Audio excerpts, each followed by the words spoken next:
रना रना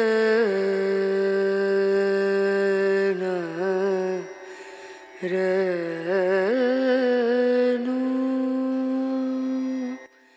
रे। নমস্কার বন্ধুরা, শুভ সকাল। কুয়াশাচ্ছন্ন একটি সুন্দর সকালে আমার নতুন আরও একটি ব্লগে তোমাদের অনেক অনেক স্বাগত জানাই। তো টাইটেল এবং থাম্বনেল দেখে তো বুঝেই গিয়েছো যে কি হতে চলেছে। তো আজকে আমাদের বাড়ি থেকে আমার প্রিয় মানুষটির বাড়িতে, মানে ও বাড়িতে যাবে পাকা কথা দেওয়ার জন্যে। তো আজকে সকাল সকাল উঠে দেখছি এত কুয়াশা পড়েছে, রীতিমতো আমার মাথা একটু পরপর ভিজে যাচ্ছে, ঠান্ডা হয়ে যাচ্ছে, তারপরে হাত দিয়ে দেখছি জল। মানে বৃষ্টির পরিবর্তে মানে এত পরিমাণে কুয়াশা পড়ছে, এর থেকে ভালো হতো বৃষ্টিই পড়ে যেত। এমন একটা অবস্থা, নিশ্চয়ই বুঝতেই পারছো গাছগুলোতে এত পরিমাণে জল জমে আছে। তো সকালবেলা হাঁটতে হাঁটতে অনেক দূরই চলে গিয়েছিলাম। এখন বাড়ির কাছাকাছি প্রায় চলে এসেছি, তারপরে ভাবলাম ব্লগটা শুরু করে দিই। তো এখন যাব বাড়িতে, বাড়ি গিয়ে বেশি দেরি করব না, হাত মুখ ধুয়ে একটু ফ্রেশ হয়ে রান্না চাপিয়ে দেবো, কারণ আজকে সবাই ব্যস্ত, সবাই রেডি হতে ব্যস্ত থাকবে। তো আগে এক কাপ চা খাবো, চা না খেলে কিন্তু একটা গরম গরম ভাব আসে না। তো চা খেয়ে ওদিকে রান্না চাপিয়ে দেবো, রান্নাটা আমি করব। এপাশে দিদি বৌদি মনে হয় এর মধ্যে আর কি রেডি হতে শুরু করে দিয়েছে। দিদি যেহেতু যাবে, তো গতকালকের বিকেলবেলায় চলে এসেছে, আর বৌদিও রেডি হচ্ছে। আর কোথাও বাচ্চা নিয়ে যাওয়ার সময় না প্রচুর প্রিপারেশন থাকে যাওয়ার আগে, যেমন হয় যাদের বাচ্চা আছে তারা তো জানেই। তো চলো আজকের ব্লগটি শুরু করছি এখান থেকে, আশা করছি খুব ভালো লাগবে। সঙ্গে থেকো, দেখতে থাকো শেষ পর্যন্ত।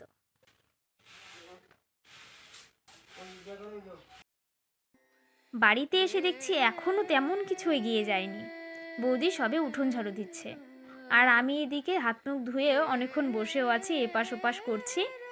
বাবা গিয়েছিল বাজারে, বাজার থেকে চলেও এসেছে। গতকালকে আমাদের সবজি তোলা ছিল, সেই সবজিগুলো খুব সকাল সকাল বিক্রি করতে নিয়ে যেতে হয়, মানে ভোরবেলা আমাদের এখানে বাজার শুরু হয়ে যায়। তো বাবা খুব সকাল সকাল চলে গিয়েছিল বাজারে, মা এদিকে গরুগুলো বের করে দিচ্ছে। আর এ পাশে মাছ নিয়ে এসেছে, চলো মাছটা দেখিনি কী মাছ, সম্ভবত পোনা মাছ। আর এই সকাল সকাল পোনা মাছটাই পাওয়া যায়, বড় মাছ পাওয়া যায় না। তো পোনা মাছই হয়তো নিয়ে এসেছে। আর এদিকে আবার কৌশিকবাবু এখনও ঘুম থেকে ওঠেনি, ওকে ডেকে তুলবো, মানে পড়ার খুব একটা চাপ নেই এখন, তাই আর একটু দেরি করে উঠে। তো বাটা মাছ নিয়ে এসেছে, এটাই রান্না হবে। হাই কৌশিক, কৌশিক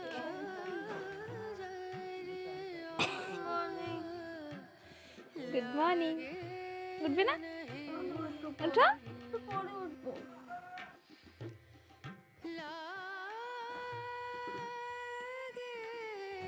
আমি কিন্তু খেয়ে নিলাম, খাবো খাবো।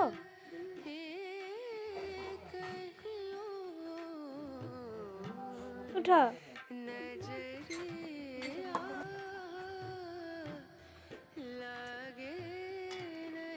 বেশ জম্পেশ করে শীতের জামা কাপড় পরে নিয়েছি, আর এখন রান্নাঘরেই থাকবো। তো উনুনে পারে রান্না করলে কিন্তু খুব একটা ঠান্ডা লাগে না। তো এখন গ্যাসেই চাটা করছি, চাটা খেয়ে তারপরে উনুনে ভাতটা বসাবো।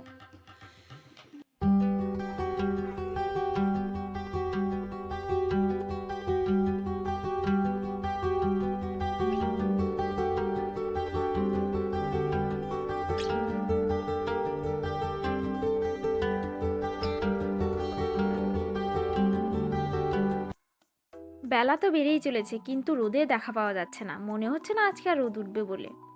আমি একটু তাড়াতাড়ি করে ভাতটা বসিয়ে দিলাম, আর মাথায় একটা কথাই ঘুরছে, একটা তরকারি অন্তত হলেও সবাই একটু একটু করে খেয়ে যেতে পারবে। তাই আর কি ভাতটা একটু তাড়াতাড়ি করে বসিয়ে দিলাম, আর এখানে বসে সবজিটা কাটছি। এখানে বসে সবজি কাটছি, তাহলে ভাতের জালটাও দেখে নিতে পারবো, আর সবজিটাও আমার কাটা হয়ে যাবে।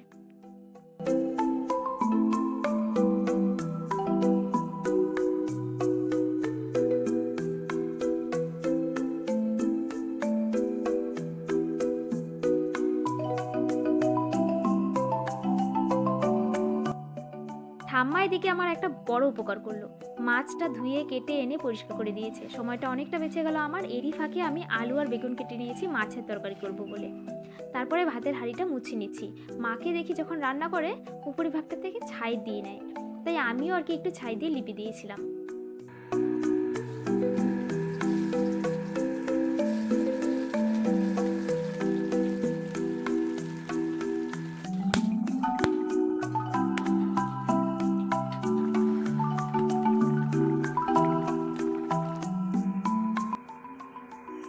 কৌশিকের সময় কটা পাতা বেঁচে গিয়েছিল আমাদের কাগজের থালা, এতেই আজকে খেতে দিয়ে দিয়েছি। আর এপাশে রান্না করেছি, মাছের তেল ছিল আর দুটো আলু দিয়ে বড়া করেছি, আলু ভাজা করেছি, খুব ভালোবাসে কৌশিক, আর মাছের তরকারি। আর বাড়িতে যারা থাকবে তাদের জন্য আরেকটা পদ করেছি, সেটা শুটকি মাছের, সেটা সবাইকে দেবো না, আমরা বাড়িতে যারা থাকবো তারা খাবো। আর এপাশে অল্প তরকারি আলাদা করে তুলে রেখেছি। খাওয়া দাওয়া করে কৌশিককে রেডি করে দিয়েছি, ঘুরঘুর করছে। আর এপাশে পিসেমশাই আর একজন মেসোমশাই, ওনারা চলে এসেছেন যাবেন বলে। পকেটে হাত দিছো? বাবু এসে রে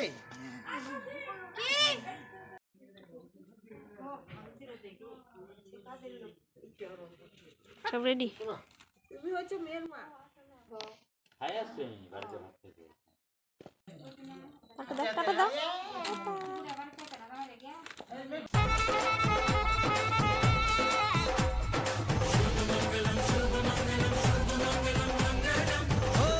জুড়ে সাজে কত আশা,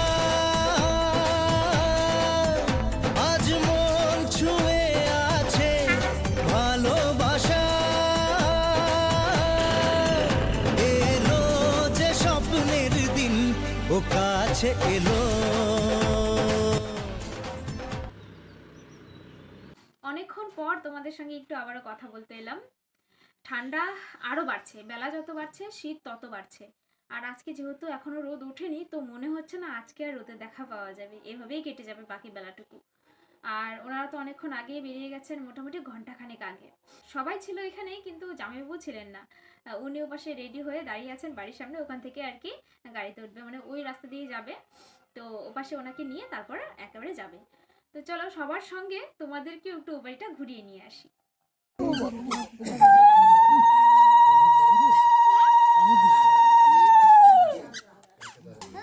হ্যাঁ আপনি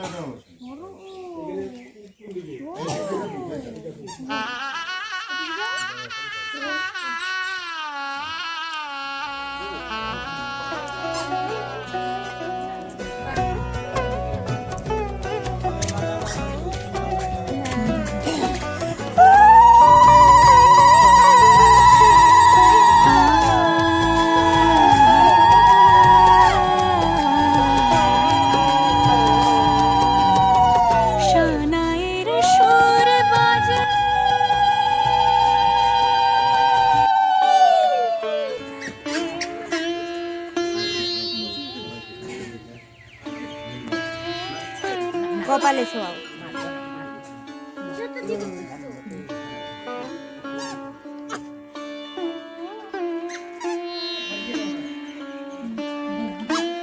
মিষ্টি মুখ করাও।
বাবা তুমি হানু দিক দিয়ে দাও।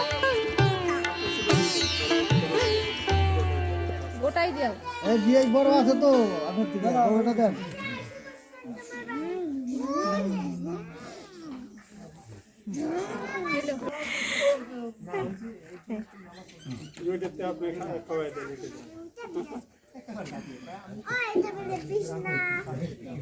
না বলে ভাই ভাই কি আমার পিছনে দেওয়া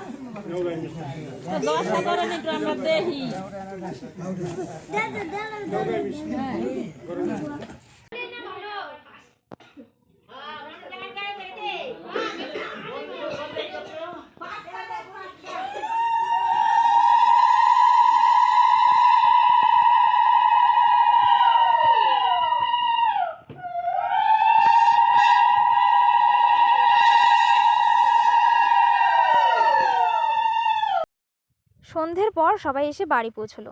এবার আমাদের নিয়ম আছে, বিয়ের তারিখ ঠিক হয়ে যাওয়ার পর সবাই মিলে কয়েকজন মিলে উলু দিতে হবে। সেই নিয়মটাই এখন পালন হচ্ছে।